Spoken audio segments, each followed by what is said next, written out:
Mas Hafidnya belum ini. Saya nggak bisa ini. Untuk sound sistemnya nggak bisa saya. Oh, Baru saya tidak ada. Apa? Tidak ada ya. Oh gitu. oh dia dibawa. Biasanya kok nggak ada yang beritahu. Iya, biasanya disampaikan ada kalau ada Pak berkata.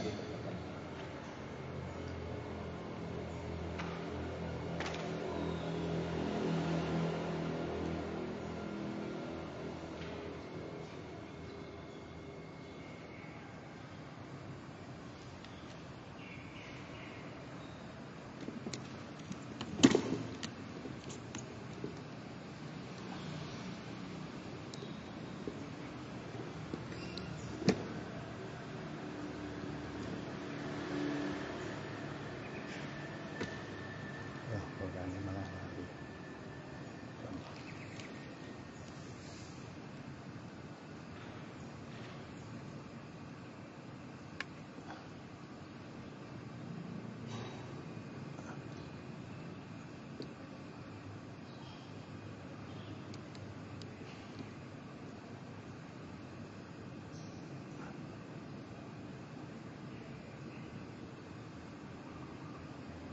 Oh, salah keliru.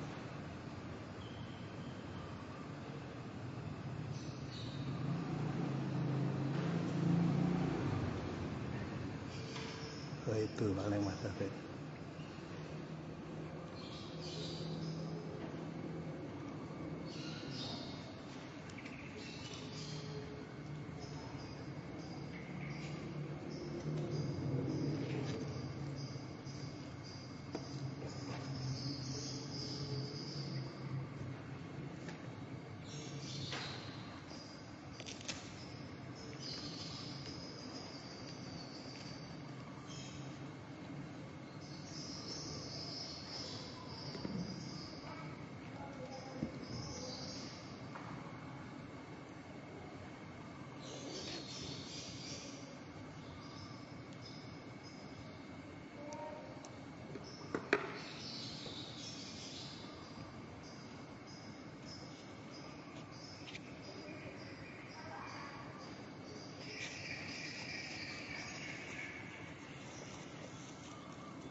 Kemarin lewat sebelahnya Pak Jarus, mobilnya ada mampir, kan ada di panti saya meninggal di dekat rumahnya Pak Jarus, depan Kok Jajar?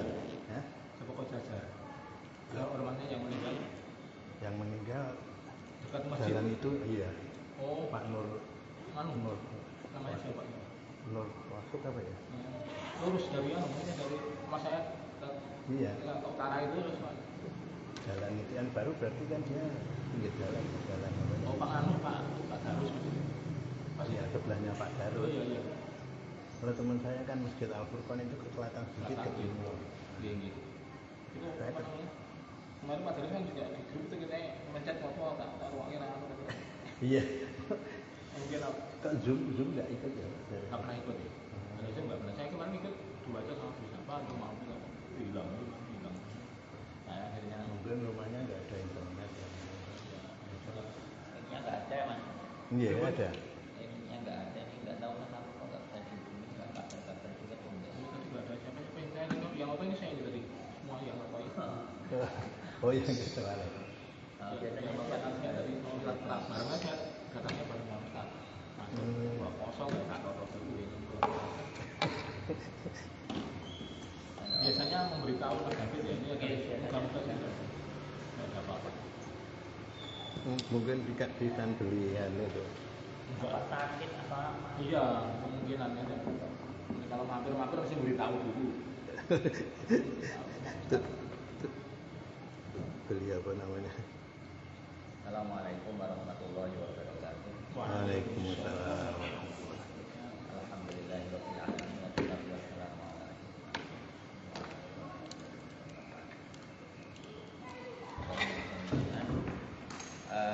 marilah kajian tafsir satu pagi kita awali dengan doa terlebih dahulu. Semoga Allah Subhanahu wa taala mengampunkan doa kita semua. Bismillahirrahmanirrahim. Bismillahirrahmanirrahim. Bismillahirrahmanirrahim. Bismillahirrahmanirrahim. Allahumma faqihna fid-din wa 'allimna ta'wil.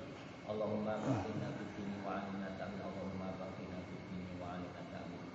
Rabbana atina min ladunka rahmatan wa hab lana min amrina rasyada. Rabbana atina min ladunka rahmatan wa hab lana min amrina rasyada. Rabbana atina min ladunka rahmatan wa hab lana min amrina rasyada. Allahumma amin. Pak Joko, kalau ke depan mungkin apa? Suara saya mungkin nggak begitu Masuk ya? Masuk Ustaz, insya Kalau Allah. teriak-teriak ya. Nggak usah keras masuk, insya Allah dari masjid itu dari ini. Baik, melanjutkan keterangan surah Al-Baqarah ayat 109 yang kemarin belum selesai gitu. A'udzu billahi minasyaitonir rajim wa katsirun min ahli kitab la ayat. Banyak di antara ahli kitab menginginkan sekiranya mereka dapat mengembalikan kalian setelah kalian beriman. Maksudnya memurtadkan.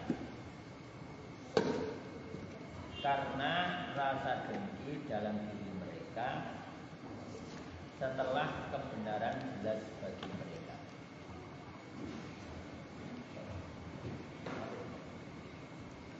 Ceritanya gimana? Udah dihubungi? Udah. Oh. Mic-nya gimana loh? Di sini juga. Oh iya ya. Karena rasa dengki dalam diri mereka setelah kebenaran jelas bagi mereka.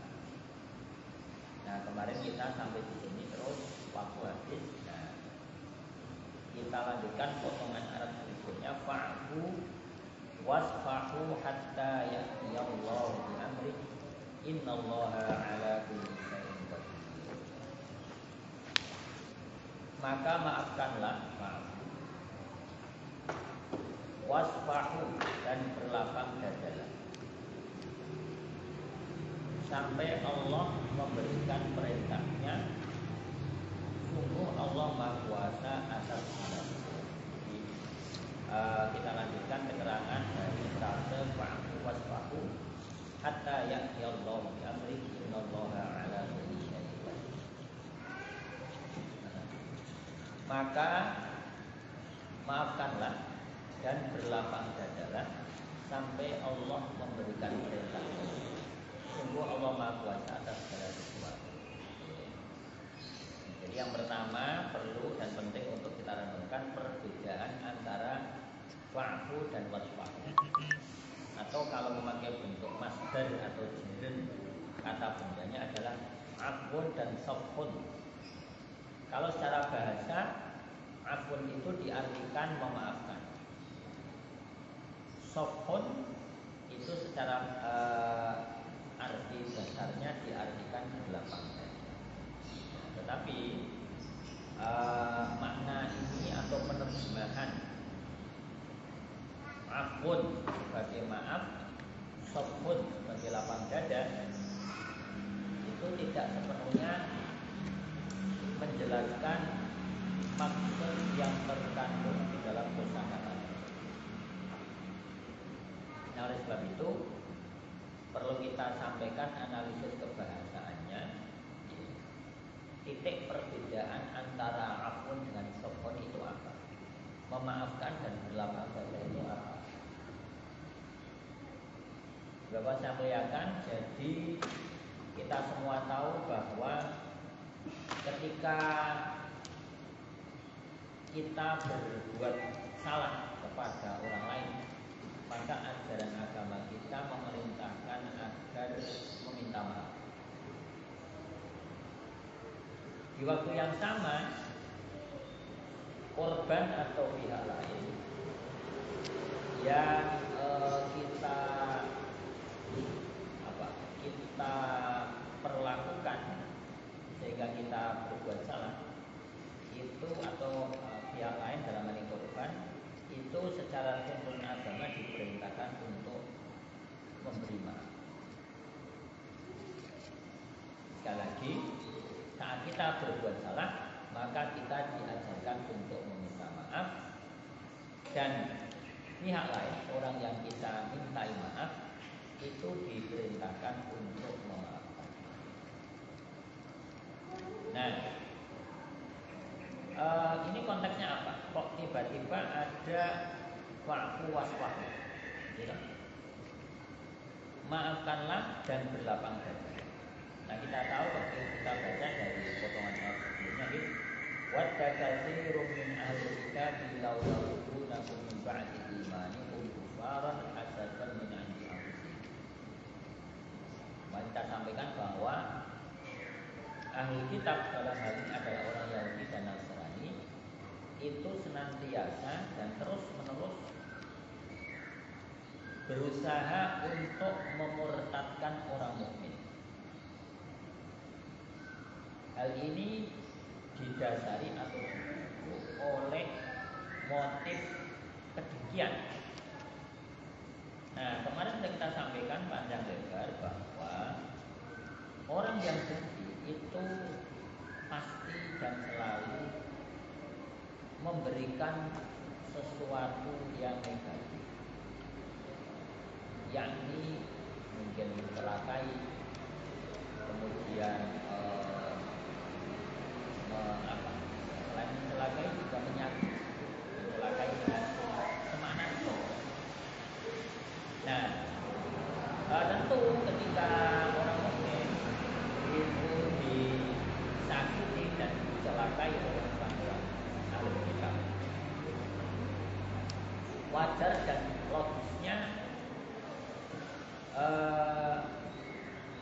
sakit hati atau bahkan sakit fisik, yakni menerima sesuatu yang tidak nyaman, menerima sesuatu yang tidak diinginkan, dan ini tentu membuat perasaan dan hati jengkel, bahkan mungkin marah.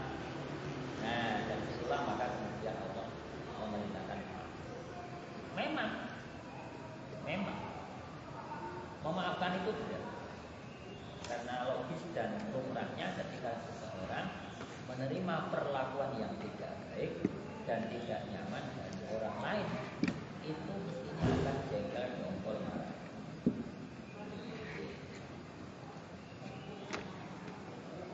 Nah, tetapi beberapa saat yang lalu kita merayakan Idul Fitri atau Syawalan, selalu para ustadz, para penceramah, para dai menceritakan bahwa di antara tanda orang yang puasa dan takwanya berhasil adalah dia mudah memaafkan atau mudah untuk menghilangkan perasaan jengkel dongkol yang ada di hati karena perlakuan yang tidak nyaman. Nah, oleh sebab itu Bapak saya muliakan ya, disinilah relevansi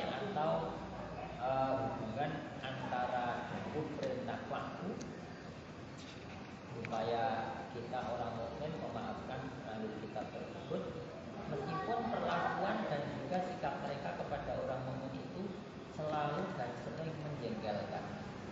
Bahkan dalam beberapa hadis itu mengancam nyawa dan jiwa orang mukmin. Nah, tetapi ya kembali ke tadi ayat-ayat Syawal ada ayat Al-Imran 133 dan 134. Wa'idda lil muttaqin alladzina yunfiquna fis sarra'i wad dharra'i wal kadhimina al-ghaidh wal 'afina 'anil nas. Tanda orang yang bertakwa yaitu yang pertama apa?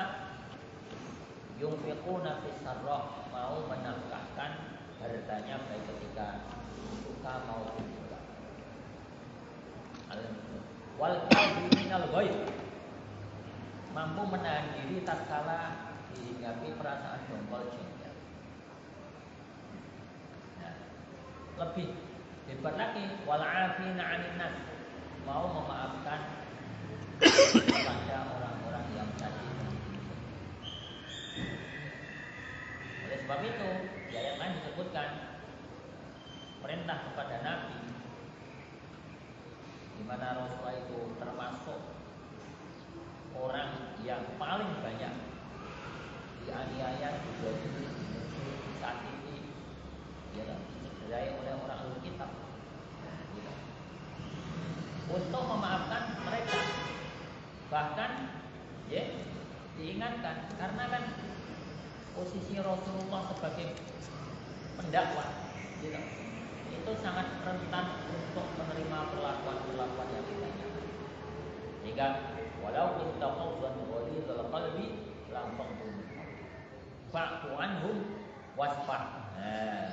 Innallaha yuhibbul muhsinin. Jikalau kamu wahai Muhammad di dalam berdakwah itu dongkol, gampang dongkol, faddan. Kalau istilah anak muda sekarang itu garing, mudah, parang saja. Ghalidhal qalbi, berat hati, dalam arti susah untuk memaafkan. Lam faddu min haulik, pastilah audien orang-orang yang kalian dakwahi itu akan bubar, meninggalkan kamu. Maka fa'fu anhum wasfah.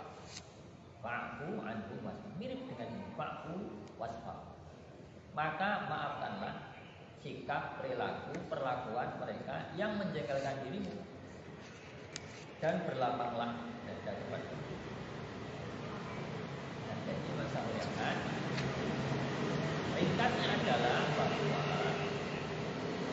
fa'fu wasfahu itu memang perintah yang selalu beriringan. Karena memang apa? Ada kalanya orang itu bisa memaafkan, tapi belum tentu bisa berlapang. Bisa jadi memberikan ampun, tapi ampun itu butuh effort yang lebih. Pertama, logisnya, lumrahnya orang ketika mendapatkan perlakuan yang tidak nyaman dari orang lain, itu mestinya lumrahnya yang bermakna. Jadi ketika misalnya diperintahkan untuk memaafkan, apa memaafkan? Memaafkan itu kurang lebih seperti kayak tidak menganggap perlakuan jelek dari orang lain itu sebagai suatu kesalahan. Maka kemudian Bapak Ibu yang muliakan, makna harfiah dari afun itu apa sih? Sisa. Makna harfiah dari afun itu adalah sisa. Maksudnya apa? Sisa itu kelebihan. Jadi kalau kita ilustrasikan, kita punya makanan, misalnya bikin snack atau nasi catering 10, ternyata yang ada hanya 7, sehingga sisa 3. Nah, 3 dari sisa snack tadi itu disebut kalau mananya apun itu sisa. Maksudnya apa? Bahwa sisa itu adalah kelebihan, sesuatu yang lebih dari semestinya. Nah, semestinya yang hadir 10, cuman karena yang hadir cuma 7, akhirnya sisa 3.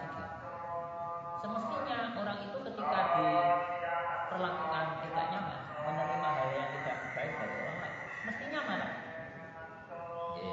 mestinya jengkel. Tapi karena dia punya hati yang lebih, punya kesiapan mental dan perasaan yang lebih, maka dia menganggap perlakuan tidak baik dari orang lain itu seakan-akan bukan suatu masalah. Nah, kemudian dia memaafkan.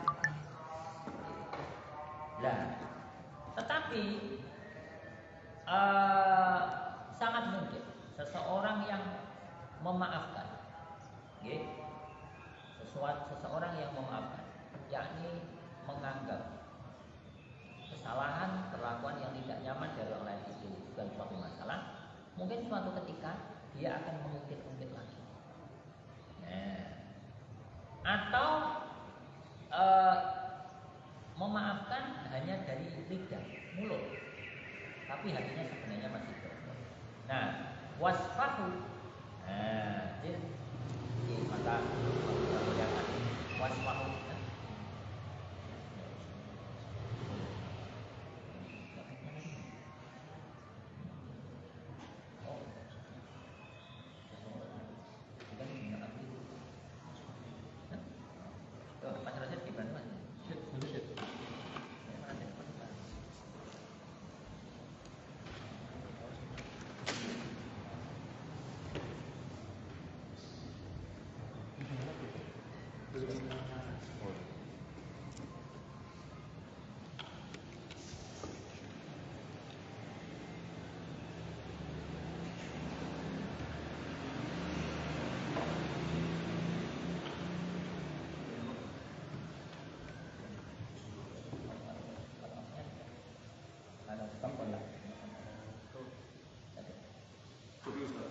Ya?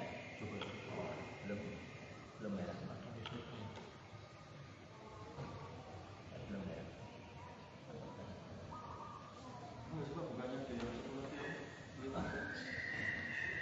Ampli. Oh, enggak, ini konektornya belum dipasang. Tapi Pak Joko itu masuk nggak? Strumnya Pak Joko? Apa? Listriknya masuk nggak? Masuk nggak? Masuk listrik. Berarti listriknya ada. Itu hidup enggak ada. Kelihatannya hidup itu. Enggak, bawahnya itu kan ada merah. Benar Pak.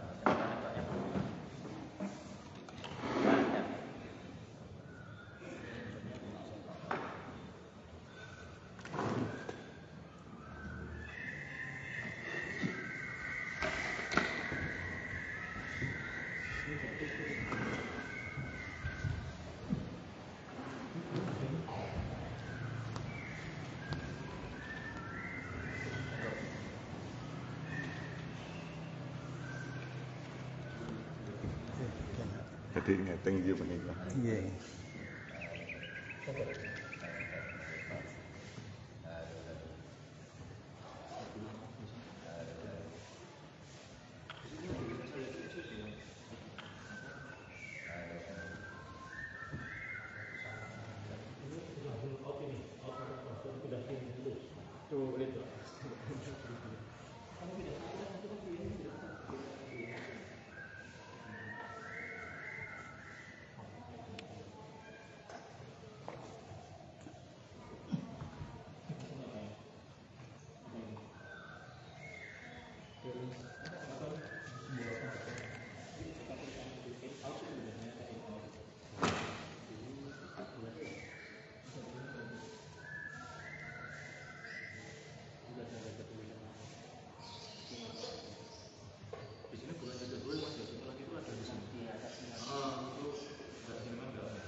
Jadi kalau secara bahasa disebutkan di sini menurut penjelasan dari tafsir Al-Wahid.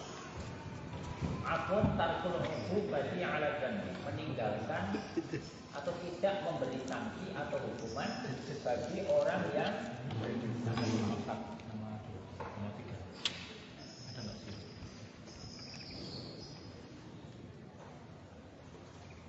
ya, sekali lagi saya sampaikan, waktu maka maafkan. Memaafkan itu apa? Tidak memberi sanksi atau hukuman atas dosa yang dilakukan oleh orang yang berbuat kesalahan. Sedangkan sofun itu tarkul launi alaihi, tidak menyalahkan orang yang berbuat salah. Wa huwa ablagu minal 'abd, dan berlapang dada atau sofun itu lebih tinggi derajatnya atau lebih kuat maknanya daripada Allah. Makanya bisa sampaikan, saya muliakan. Kata-kata kan kita itu punya mohon maaf ya, halal bihalal. Nah, itu kan ada ikrar sawalan, ada apa. Itu memaafkan emang, tapi kan mungkin hanya mulutnya. Hatinya masih jengkel, masih dongkol, dan juga ada dendam. Nah, jadi yang diperintahkan oleh agama pertama adalah memaafkan. Memaafkan itu maksudnya tidak memberi sanksi atau hukuman kepada orang yang salah. Semacam kayak tidak menuntut, tidak menuntut, maka kemudian ada yang namanya ada tersebut, lalu korban itu memaafkan pelaku.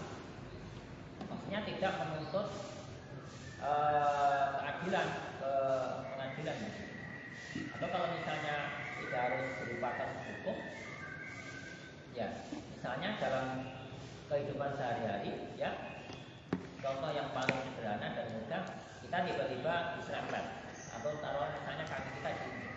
Nah, itu kan tentunya bikin jengkel, marah. Tapi kita hanya memendam kemarahan itu dan tidak meluapkan kemarahan itu, ya, okay? Dan juga tidak menganggap itu masalah, itu berarti memaafkan. Tapi ketika kita tetap dongkol terus, bahkan mungkin setiap ketemu orang, dulu yang hidup kaki saya, dulu yang nyeratan motor saya, dan sebagainya. Nah, itu berarti hanya memaafkan tapi tidak mengabaikan. Nah, jadi memaafkan itu tidak menganggap kesalahan atau perlakuan yang tidak mengenakan bagi orang lain. Berlapang dada atau sofun itu semacam kayak menutup lembaran dan membuka lembaran. Nah, kira-kira begitu. Alias apa? Ya tidak. Alias tidak mengungkit-ungkit masalah itu. Tapi kalau kemudian misalnya kita memaafkan, bilang kepada pelaku orang yang berbuat tidak baik tadi, ya sudah tidak apa-apa, sudah saya maafkan, gitu ya. Tapi kalau kemudian masih lain waktu diungkit-ungkit kesalahan lagi, baik di depan pelaku atau orang lain, dan juga kemudian malah kemudian mempermalukan orangnya, nah itu berarti belum berlapang. Ringkasnya bahwa memaafkan itu paling mudah diingat-ingat adalah tidak menganggap kesalahan atau perlakuan tidak baik dari orang lain dan menganggapnya sebagai sesuatu yang mungkin ya tidak perlu dipikirkan. Kalau sofon atau berlapang dada itu tidak memungkit kembali, baik setelah terjadi peristiwa tersebut dan selamanya. Tapi kalau kemudian seseorang mengatakan ya udah tak maafin, ya sudah tak maafkan, tapi kemudian lain waktu masih memungkit pundak kalau kata orang Jawa, nah itu berarti belum sofon, belum fatwa, belum berlapang dada. Maka kemudian dalam redaksi syawalan, ikrar syawalan yang sebenarnya itu hasil kreasi orang Muslim Indonesia ya, di Arab ada. Yang wasfahul, kira-kira begini. Infuli wasfahuli.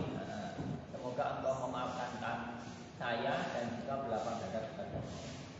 Yakni tidak menganggap kesalahan yang pernah saya lakukan dan tidak mengungkit-ungkit kembali dan tidak menjadikannya seperti itu.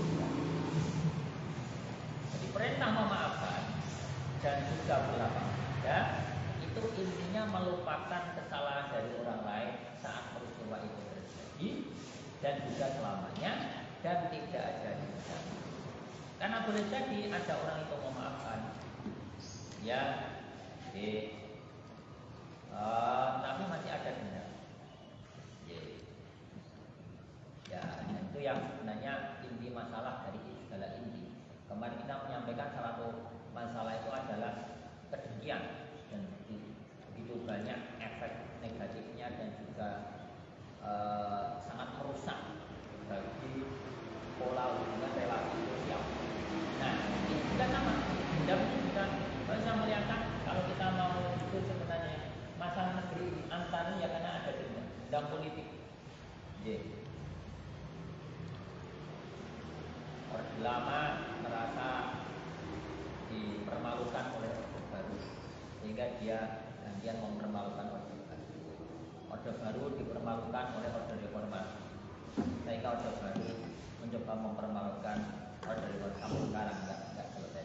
Nah, maka ketika kita membaca surat Al-Baqarah ayat 109 sebenarnya kita belajar pelajaran hidup yang sangat berharga dan sangat penting, paling pokok.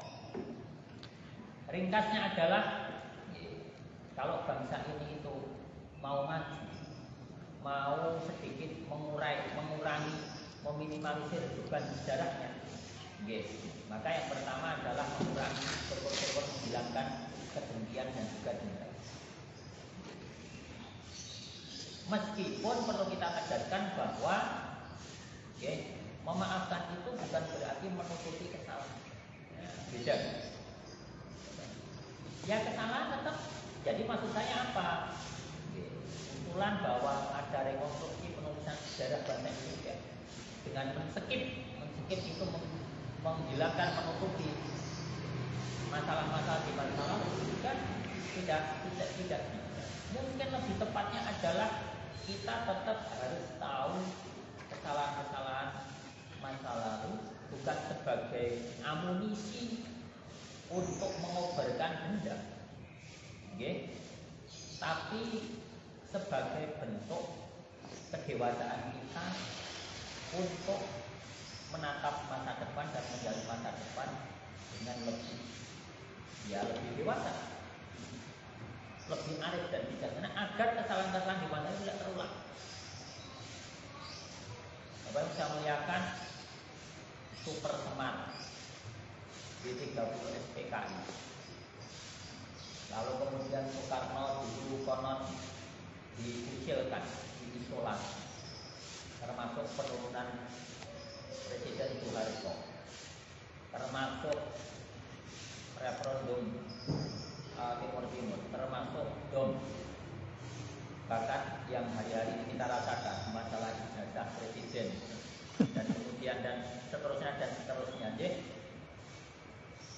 banyak, termasuk yang lagi ramai hari-hari ini. Ini kira-kira jamaah KTSP kalau bulan 10 atau 15 nanti mungkin ada nonton pesta babi ya. Tenang saja, kita dijaga oleh aparat. Mas Rosid kan aparat. Mas Rosid kalau pakai jaket itu ditangkap oleh babi siapa? Ya bukan. Nah, maksud saya itu adalah beban sejarah yang kalau tidak kita urai, tidak kita istilahnya apa? Tidak kita sikapi dengan dewasa, penuh dengan ketenangan dan juga diskusi tanpa harus ada intimidasi, apalagi minuman air keras. Kan kita sangat menyayangkan ketika segala sesuatu itu harus selesai dengan meja peradilan dan juga kekerasan. Konon katanya bangsa ini bangsa yang mudah memaafkan, santun, dan seterusnya. Itu di mana?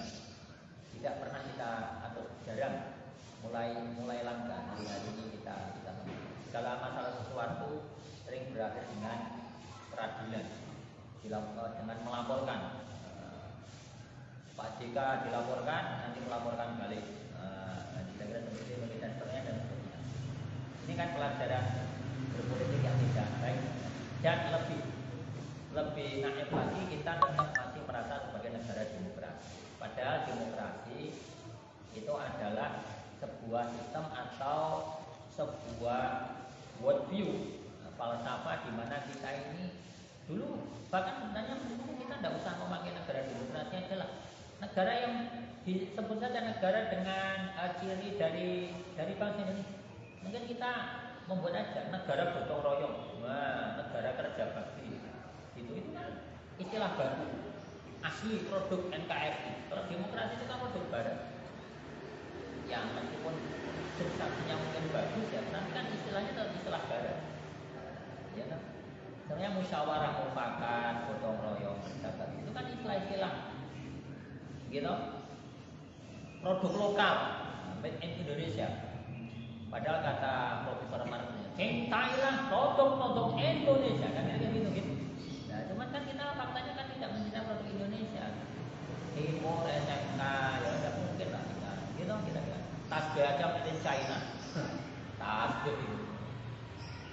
Loh, ini sebentar lagi kan kita insya Allah amin dapat oleh-oleh haji dari tetangga, mungkin orang tua, mungkin keluarga kita. Itu kan semua rata-rata produksi, mulai dari tasbih. Bahkan saya juga curiga jangan-jangan kurma atau air zam-zam itu produksi lagi. Minimal botolnya gitu. Ya Allah, gitu. Cina, ya memang negaranya yang sekarang berkuasa itu hampir dikuasai Cina. Amerika aja kemudian Donald Trump pun akhirnya sowan. Nggak tahu udah mundur belum. Gitu ke Cina. Gitu. Itu sebentuk pengakuan secara tidak langsung bahwa dunia ke depan mungkin mulai dari hari ini juga itu memang dalam genggaman Cina. Baik, saya muliakan kembali ke tadi Pak Buat. Nah, sehingga kalau kita mau maju, ya nggak usah jadi Cina, terlalu ngoyo-woro atau berkhayal kalau kita jadi Cina. Kita jadi Indonesia. Kira-kira begitu gitu. Nah, kalau bangsa ini mau maju, maka kita harus tadi Buat, memaafkan dan berlapang dada, yakni mematikan dendam kesumat, baratayuda politik, baratayuda sosial, yang mana baratayuda istilah mengarah kepada perang dendam kesumat antara Pandawa dan Kurawa yang tidak berkesudahan, begitu gitu. Nah, tapi ya bagaimana gitu? Ya memang sulit. Maka kemudian ada unen-unen. Nggih. Wong Jawa, wong Indonesia itu kalau disakiti itu susah untuk sakit hati atau susah untuk marah. Tapi ketika sakit hati atau marah, itu sampai 7 turunan. Maka kemudian para psikolog sering menyebut yang disebut sebagai sindrom hypochondrik. Apa yang dimaksud sindrom hypochondrik? Perasaan dendam yang turun-temurun. Dan itu sebenarnya untuk membuat contoh itu sangat mudah. Di kampus saya juga ada 2 kubu gitu, A, B kira-kira seperti itu gitu. Dulu itu entah jago camat atau jago lurah, kurang tahu.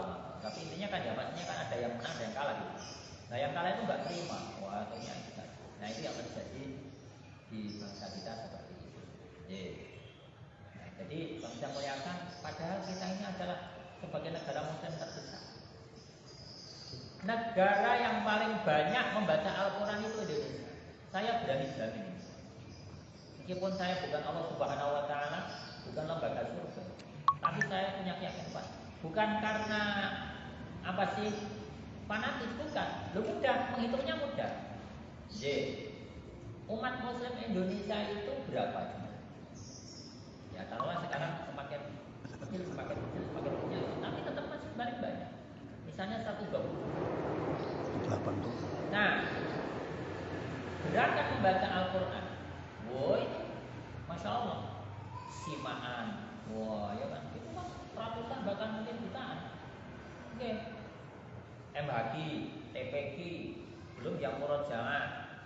Oke, ya oke, memang secara kebiasaan membaca Al-Qurannya masih kalah dengan Mesir.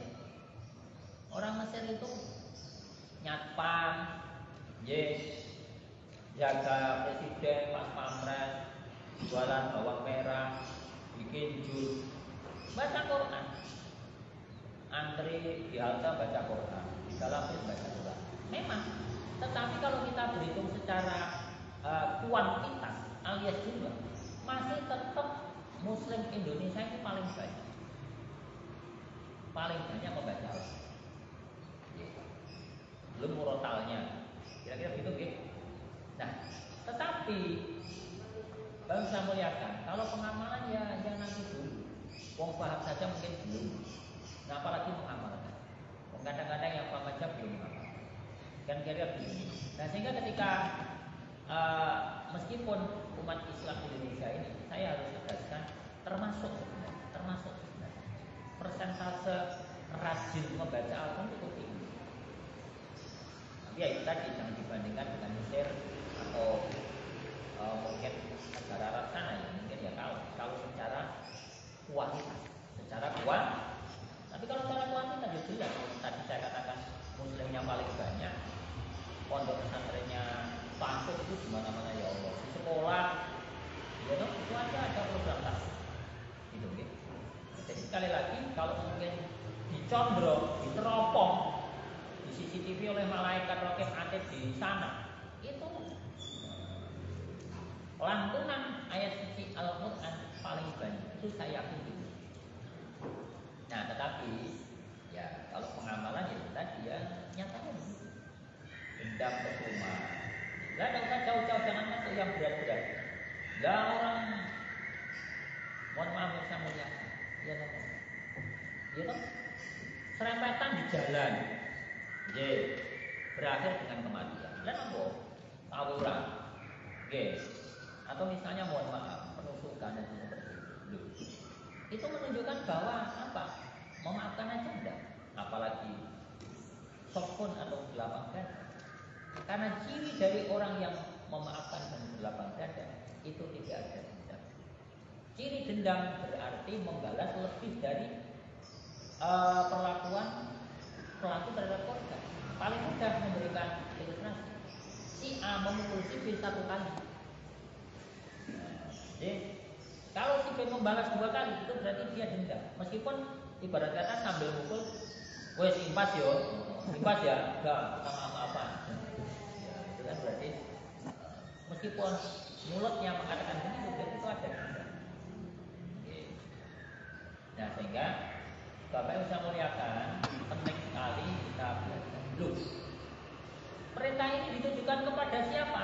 Kepada orang mukmin yang menerima perlakuan berulang kali terus-menerus, tidak putus-putus dari orang Yahudi dan Nasrani yang selalu mengumum. Nanti kita akan ketemu ayat walan tardu ankal yahudi walan nasara hatta tattabi'a millahum. Kurang lebih mungkin 3 lembar lagi. Belum. Artinya apa? Orang Yahudi dan Nasrani itu tidak akan pernah rela umat Muslim itu berada dalam kebaikan, ketentraman, kejayaan. Gitu. Sampai detik itu. Meskipun demikian, itu artinya apa? Itu adalah peringatan kepada umat Muslim, umat mukmin bahwa kita ini terus akan menerima perlakuan yang tidak baik dari orang ahli kitab. Meskipun demikian, kita tetap diperintah Allah. Mengapa? Ya, karena kami saya muliakan. Selama kita ada permusuhan, selama kita ada dendam, maka itu tidak akan ada kebaikan, kedamaian. Dan umat Islam diciptakan, agama Islam diciptakan itu dengan DNA, dengan visi, dengan ciri, dengan karakter, dengan identitas kedamaian dan kasih sayang. Namanya agamanya saja Islam. Aslama yuslimu islaman. Aslama itu makna harfiahnya berserah. Makna lainnya selain berserah diri, membuat jalan. Agamanya saja. Dan selain nama agamanya begitu, orangnya disebut Muslim, orang yang berserah, orang yang membuat orang lainnya. Maka kemudian ada hadis, Ayyul Islami afdal. Qalu ya Rasulullah, para sahabat bertanya, wahai Rasulullah, Islam yang paling nomor satu, paling top, paling utama itu seperti apa? Paling afdol itu seperti apa? Ya, al-muslimu man salima al-muslimuna min lisanihi wa yadihi. Atau Muslim yang ideal, Muslim yang utama, Muslim yang top markotop adalah Muslim yang bisa memberikan kedamaian dan ketentraman di dalam ucapan dan perbuatannya kepada Muslim. Sementara kita tahu sekarang ini Malaysia, Indonesia, Iran Muslim atau enggak ya? Contoh yang adalah enggak usah yang tipe-tipe aja lah. Ya tahu, enggak usah jauh-jauh. Yaman kan sekarang kecil, tapi yang sini kan banyak. Masa negara Muslim mau jutaan kayak apa? Yaman sama Saudi enggak aku, Saudi sama Arabia, Saudi sama Qatar juga enggak aku, dan seterusnya. Nah, jadi sekali lagi bisa melihatkan al-muslimu ayu islami afdal, Islam yang seperti apa yang paling afdal ya Rasulullah? Al-muslimu man salima al-muslimu dan melisani wa yadihi. Muslim yang ideal yang afdal adalah ketika orang lain itu merasa nyaman dan tenteram dari perbuatan dan ucapan, tidak menimbulkan isu gaduh atau masalah bagi orang. Kira-kira begitu.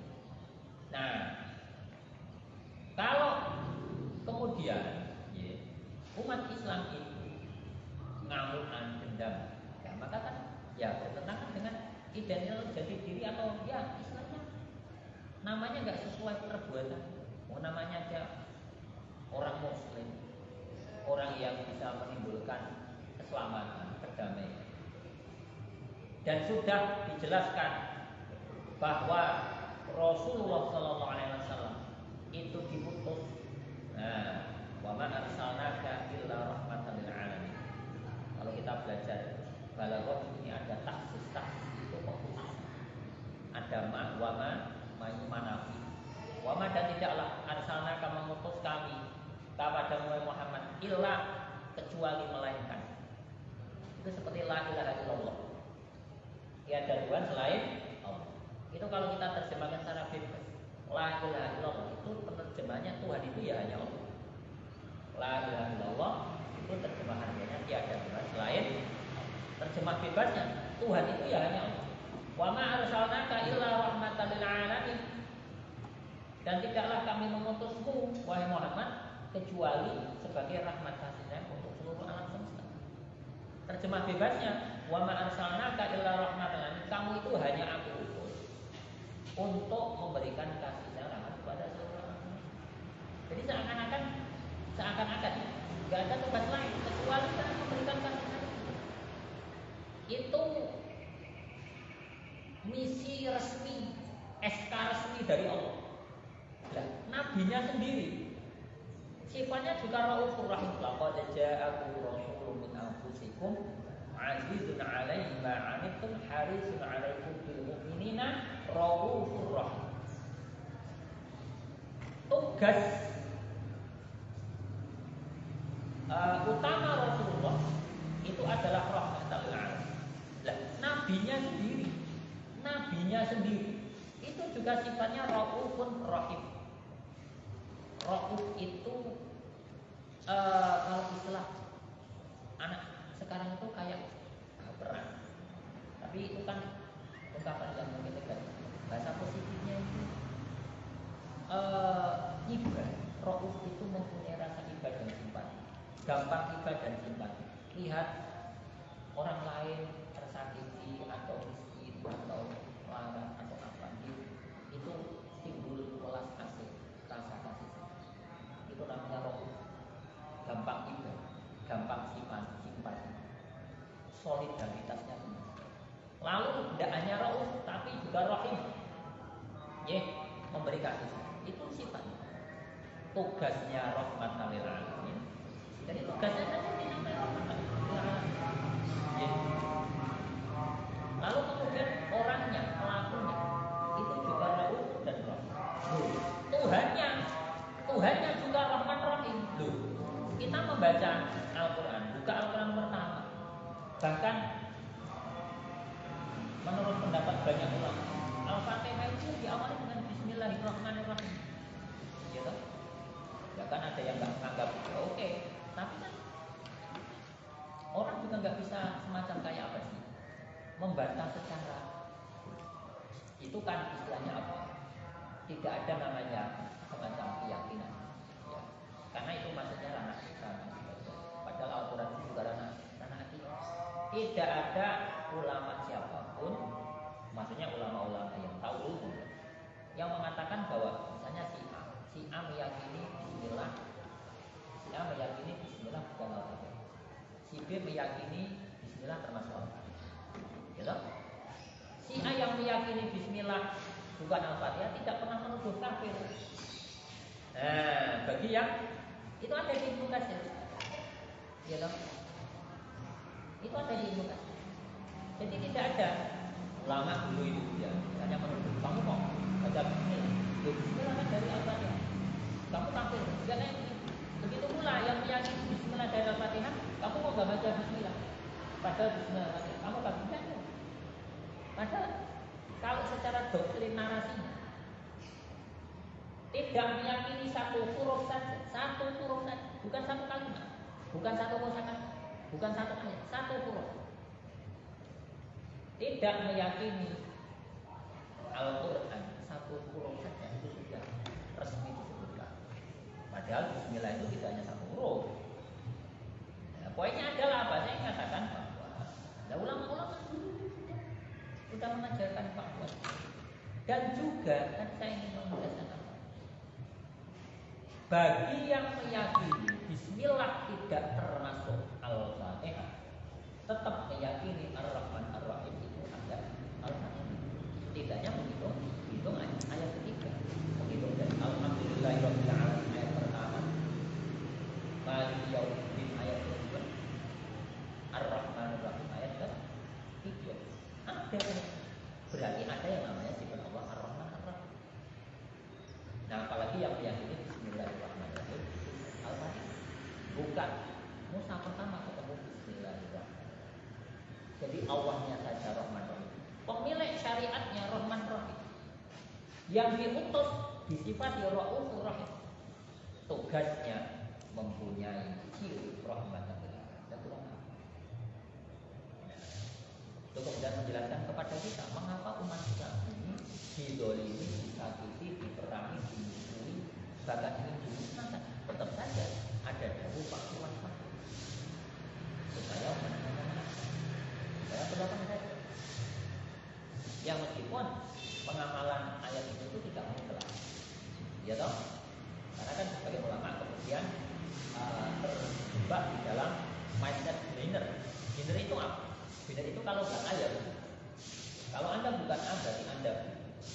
Kalau Anda bukan cekong berarti kampret. Kalau Anda bukan kampret berarti cekong. Itu namanya mindset beginner.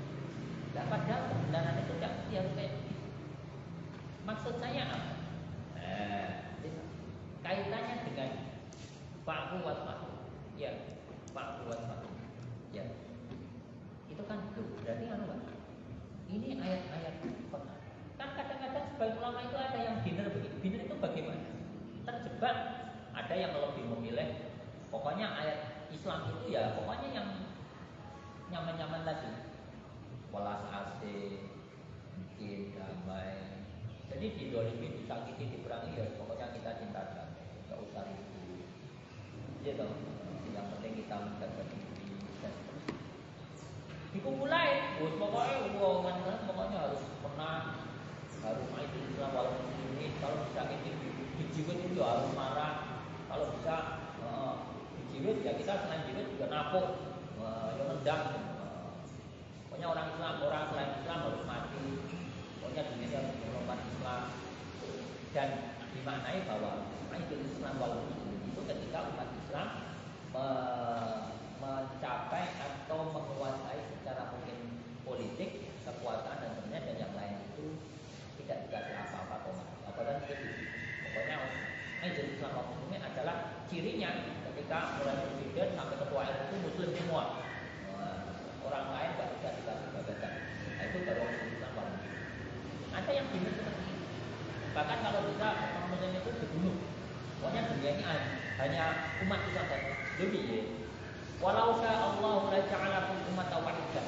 Sudah terbantahkan di Al-Maidah ayat 48. Allah itu kalau mau, ya wes, dunia ini isinya umat Islam saja, atau umat Kristen saja, atau Hindu saja, atau Yahudi saja. Dan itu tidak dilakukan oleh Allah, karena itu hanya pengandaian. Maka kita belajar di balaghah, huruf tamani dengan lau itu pasti tidak dilakukan oleh Allah. Walau syaa Allah, huruf tamani kan ada laita, ada asa, ada la'ala, ada lau. Kalau lau itu berarti pasti tidak dilakukan oleh Allah. Walau syaa Allah, jikalau Allah berkehendak, berarti Allah malah tidak berkehendak. Jikalau Allah berkehendak, niscaya akan menjadikan kalian umat yang satu, bangsa yang satu, agama yang satu, mazhab yang satu, ormas yang satu, kelompok yang satu. Tapi itu tidak dilakukan oleh Allah. Nah artinya kalau kita itu binder seperti itu, umat Islam itu pokoknya harus menang terus, dan umat yang lain tidak boleh ada. Dan itu bertentangan dengan sunatullah, nggak bisa. Mau di ya sama aja, misalnya kalau paling mudah begitu. Muhammadiyah misalnya berpikir bahwa dunia ini harus Muhammadiyah semua, tidak perlu ada NU atau apa, Salafi atau apa. NU juga berpikir begitu, Salafi juga begitu, ya tidak akan bisa, karena itu bertentangan dengan sunatullah. Karena sunatullah itu mengharapkan dunia ini. Nah, itu sunatullah. Walau syaa Allah la ja'alakum ummatan wahidah walakin liyabluwakum fima ataakum fastabiqul khairat. Itu sunatullah. Dunia ini harus berbeda-beda, bermacam-macam agar ada yang namanya fastabiqul khairat.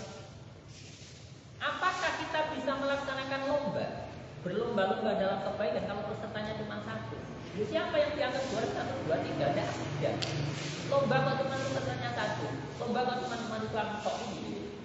Lomba kok cuma Muhammadiyah atau NU atau Salafi tok, ya tidak bisa. Jadi sekali lagi kita perlu tadi merenungkan, kita kan dijatuh terus sama orang Yahudi, bahkan dari sejak Nabi sampai sekarang. Umat Islam di Indonesia itu kan konon katanya dipikir kamu didolim, ya mungkin benar, mungkin ya. Kalau saya sih lebih senang memakai istilah umat Islam yang memang gak mau meningkatkan potensi dan juga kualitas diri kita. Dulu ya, nah kan kita tidak bisa memaksa orang untuk tidak membodohi kita, ngakali kita, merekayasa kita, menginspirasi kita. Kok kamu itu jangan nakal toh? Ya, terserah orang kan mau nakal kok gitu loh. Apalagi kalau yang nakal anggota baik gitu. Itu kan katanya anak yang kemarin itu bukan operasi intelijen tapi hanya kenakalan ya Allah. Mungkin dulu waktu kecil sempat nakal gitu ya. Ya Allah, lu gede-gede jadi anggota baik itu nakal. Ya Allah, modern kita. Nah kita kan tidak bisa bilang orang lain untuk kamu itu jangan nakal. Kita ketemu begal kamu itu jangan jadi begal ya. Bisa ketemu orang yang bikin fitnah, bikin gaduh, mengejek kita, mengatakan kita, menghina kita, itu tidak bisa untuk orang lain. Yang bisa kita lakukan adalah membuat orang lain itu tidak melakukan itu kepada kita. Itu terjadi kapan? Ketika kita itu keluar, ketika kita itu berubah. Kan kira-kira begitu. Nah, makanya mengapa umat Islam itu jangan boleh merasa didolim? Yang memang potongannya itu ya, kalau gambarnya kira-kira paling mudah begitu, begini lah. Kan kita itu kadang melihat anak gitu ya. Biasanya jadinya itu agak gendut gitu kan. Terus nangisan, berdeng gitu kan. Sehingga akhirnya dijahilin sama teman-temannya itu. Dijiwitin, ditendangi gitu. Dan dia nggak berani membalas. Kira-kira begitu lah misalnya. Meskipun tidak, apalagi kalau besar. Wani kendel kemudian. Orang kan enggak, waduh saya mau jahilin dia. Jangan, dia itu ngampungan ya. Dan juga kemudian marah, dan kalau balas menganan loh, ngampun tenang, kira-kira begitu ya. Zaman itu, iya toh. Nah umat Islam itu gampang lah, mudah. Orang itu apian gitu, orangnya itu sering memaafkan, berlapang dada. Tur wong itu, anu lalenan Islam itu lalenan. Iya toh. Ya tapi bukan berarti kita ingin mengikuti yang terjadi. Ya. Misalnya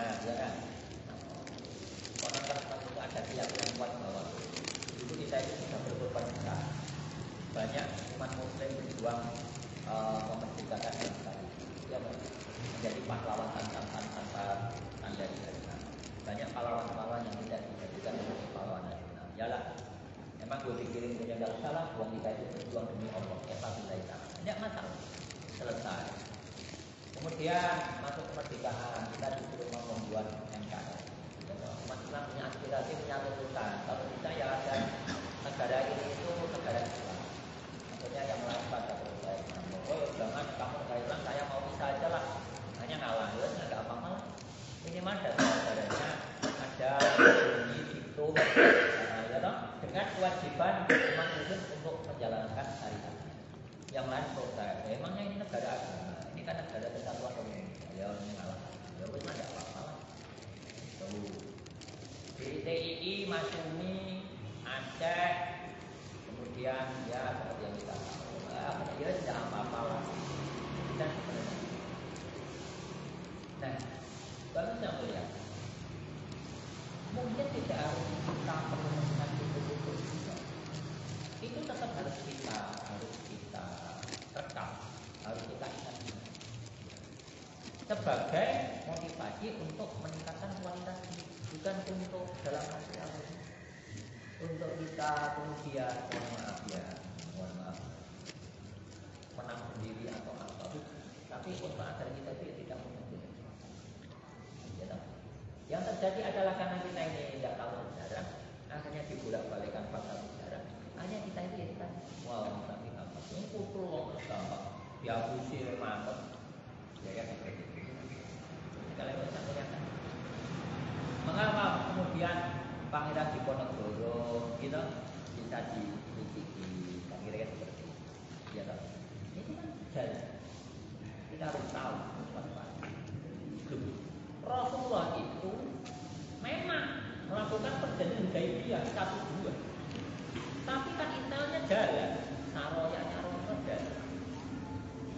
Peningkatan kualitasnya jalan. Rasulullah melakukan perjanjian Hudaibiyah agar umat Islam itu juga kan mungkin di antara pasal-pasalnya belum. Jadi kita damai di antara kami yang kamu ngajari sahabat-sahabat saya belajar bahasa Ibrani, bahasa Syriani, menulis apa yang mana memang ya sahabat-sahabat saya itu ya imannya oke, cuman kan yang mohon maaf masih bodoh-bodoh, tidak bisa nulis, tidak bisa baca seperti saya. Lain saya aja tidak masalah. Saya itu juga agak penting bisa nulis, bisa. Saya mau buat apa? Kira-kira mungkin logikanya Allah kira-kira begitu. Apalagi ini sudah dinaf oleh Al-Quran. An-Nabil Ummi alladzi yajidunahu maktuban 'indahum fit Taurat wal Injil ya'muru bil 'adli. Saya itu memang sejak dengan ummi. Enggak bisa baca. Karena memang tidak penting saya bisa nulis, bisa baca. Mengapa? Saya buat apa? Mau pintar waktu langsung diajar oleh Allah langsung ajarkan anak-anak. Pengen informasi sudah diturunkan Al-Quran. Pengen kaya tinggal nembung. Tidak apa? Lu berarti ngajari jelek. Lu sih kok ngajari jelek? Ya enggak. Lu kalau orang ngajari jelek, tidak mungkin toh tawanan perang Badar dari orang Muslim ditukar dengan, iya kan? Kamu nggak ada tawan, tapi caranya kamu ngajari baca tulis ke para sahabat. Oh itu. Iqra. Nah, pertama. Iqra pertama. Iya toh? Lalu kemudian dahului Zaid bin Thabit. Zaid, buat kamu belajar bahasa asing sana.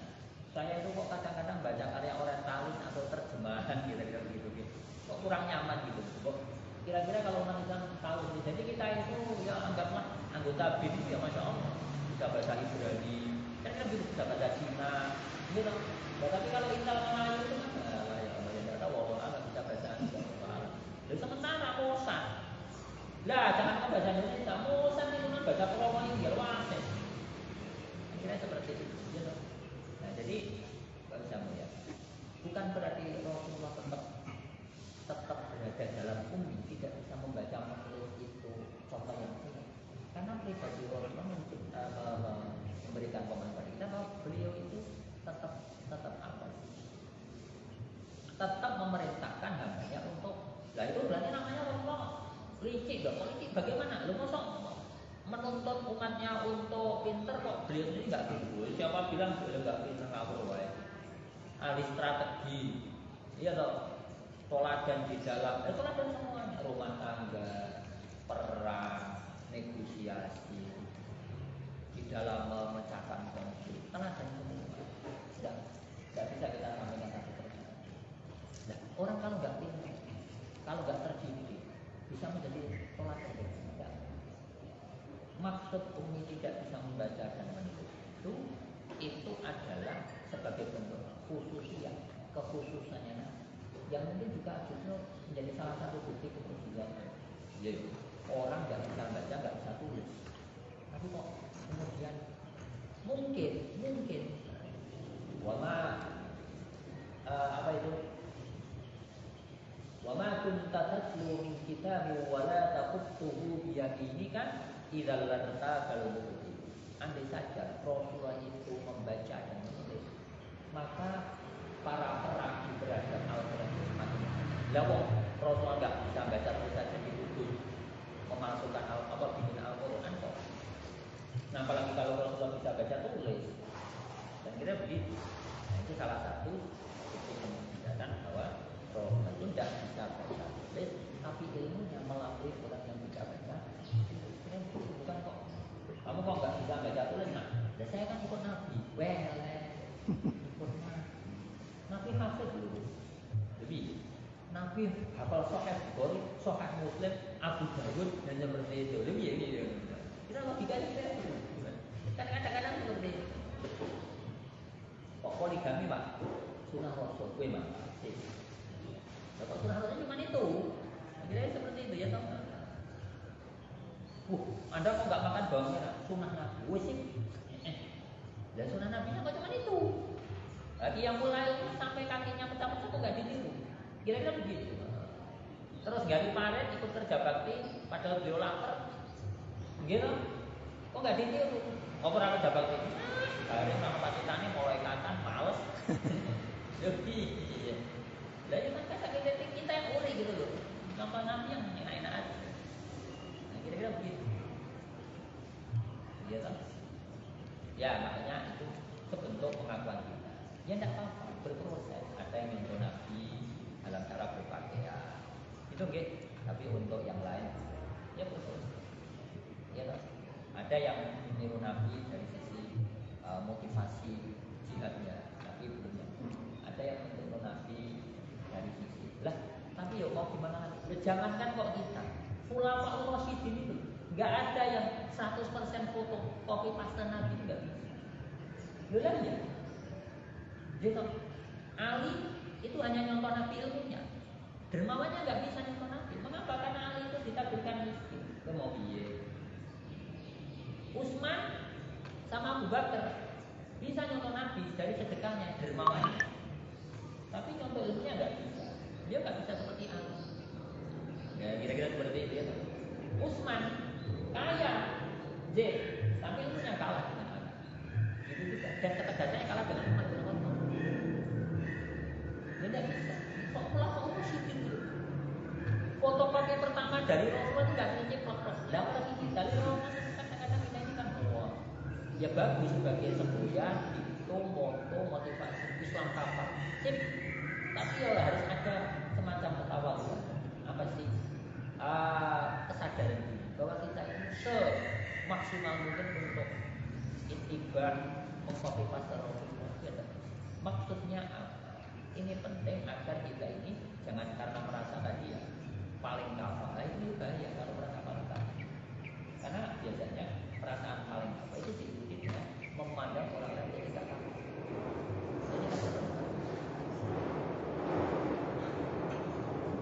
Umar bin Khattab tidak pernah gunjing gosip pendahulunya, yaitu Abu Bakar. Padahal dia mempunyai keistimewaan yang tidak dimiliki Abu Bakar. Ya begitu. Utsman juga begitu. Tidak pernah istilahnya menuduh Umar bin Khattab itu kurang apa bla seperti itu. Iya toh. Begitu pula itu pelajaran tentang bahwa ulama Rasyidin itu semacam ya gabungan apa sih Al-Anwar Al-Muhammadiyah, cahaya kenabian Muhammad, karakter, sifat, watak dan sebagainya yang kemudian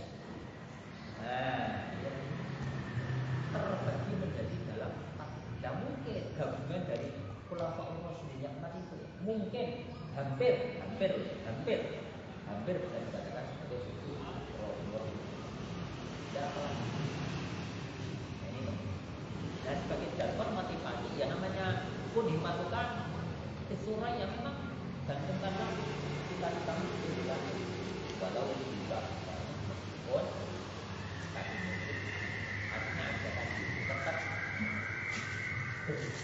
cita-cita tentang berpikiran saya seperti orang dulu boleh kita nggak boleh banget orang itu teladan kita ya laporkan alaku Rasulullah tapi ya ada sifat manusia kita itu semaksimal mungkin kita mengejar Rasulullah jangan sampai lu kita bisa kok memaafkan orang Yahudi yang setiap hari meludahi bahkan menjenguk menyuapi jadi nggak bisa kita aja jangan orang diludahi gitu melengos kita ketemu sama orang melengos padahal nggak kenal aja deh pasti ngomong nggak kenal maka kemudian sering terjadi bermula hanya berbalas di mobil dinding atau truk ya walau memang sih lampu mati ada mandor oh mas saya keluar umat mau apa itu wong pecisan kopiahan kok mungkin pakai jalabiah ala Rasulullah lagi misalnya ini tidak apa ya tidak hanya bisa seperti ini masalah di masa sama-sama nggak enak karena nggak sama merugikan juga ya karena nggak nabrak juga hanya gara-gara itu yang sering terjadi Pajero support gitu misalnya sama Avanza nggak terima itu mobil itu tahu nggak Pajero ini Avanza kredit wah padahal yang matanya terjadi malu malah itu sering gitu dan hal-hal sepele yang mungkin bisa ya Allah Rasulullah ya Allah diludahi mau dibunuh kurang apa difitnah diracun ya Allah diusir ya Allah ya Fatu maka ilhabu wa antum tulaqah Rasulullah ya ahla Makkah atadruna ma ana bikum ba'in kira-kira seperti itu setuyo warga NKRI warga Makkah kira-kira tahu nggak gue mau ngapain lu lu orang Arab itu udah umroh dulu punya apa melobi kita kayak wong dulu nyata itu Al-Garimi Ibnul Garimi penjenengan itu kan putrane wong ing Minulyo lambae ing Minulyo ya maksudnya ya boleh jangan bersenang kata Rasulullah idhabu fa antum idhabu wes kono arep do mancing nyoto gitu atau ndelok konser idhabu fa antum pergilah kalian itu bebas untuk satu memilih agama masing-masing tetap pada keyakinan dan masing-masing dan tidak harus mengikuti akhirnya orang-orang Arab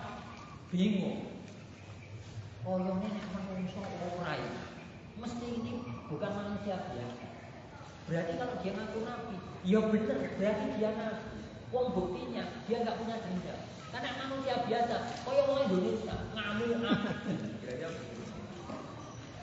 dendam kalau balas itu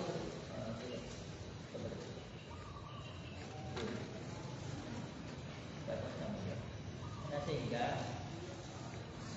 karena itu kemudian mereka lalu dan menghibur menghancurkan menjadi berhala-berhala. Kita nggak kita itu bukan apa. Ya kalau kita disakiti, ditendang, dia balas. Diludahi ya. Ya baru konsep kita ya. Ini pertama kali ya kenapa? Tapi kita boleh. Ya. Fa ini tahu pak tadu di mata jika mereka menyerang dunia maka seranglah dalam sebagaimana perlakuan boleh maka itu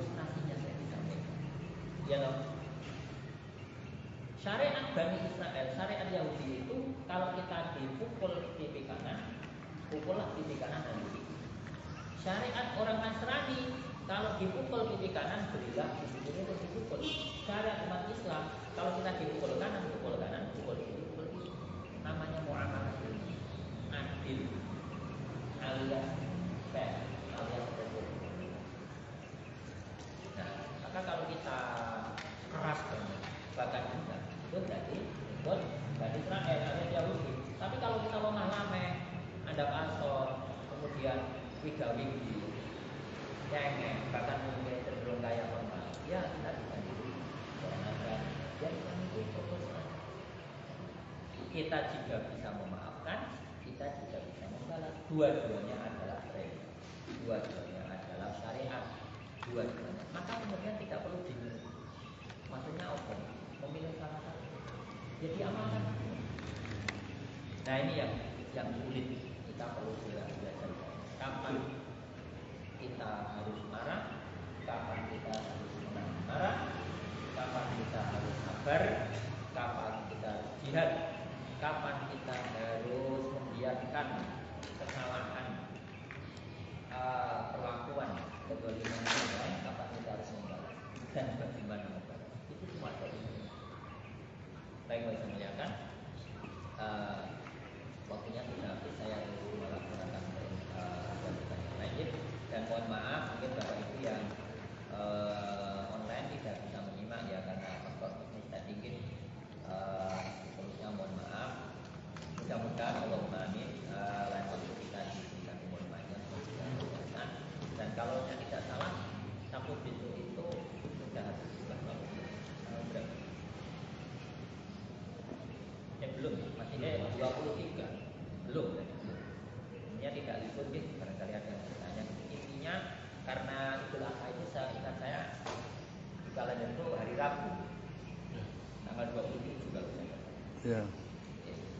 Jadi tidak ada libur Idul Adha. Dan juga sama juga sudah, tidak ada nyate bareng.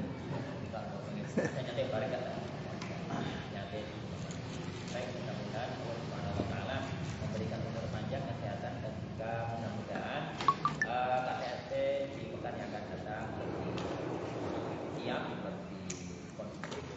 Semoga kita semua bisa, Allahumma amin, menambah wawasan, keilmuan dan juga Allahumma amin. Semoga kecintaan kita terhadap Al-Quran semakin bertambah, motivasi kita untuk mengamalkan kandungan Al-Quran semakin kuat.